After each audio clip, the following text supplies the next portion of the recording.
আসসালামু আলাইকুম।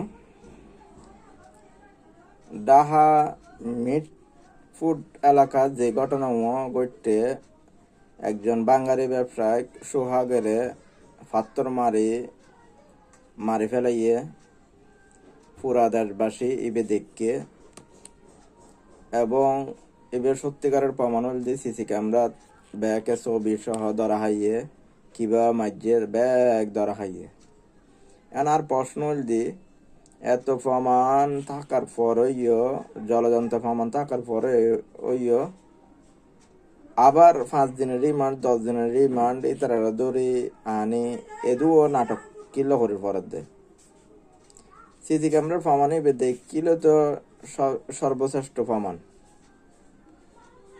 এখন আবার নাটক শুরু হইয়ে রিমান্ডদের শুনানি হইব এন হইতে তো বছরের পর বছর যাইব গো টিয়ার জোরে তারা বাইরে যাইব গো।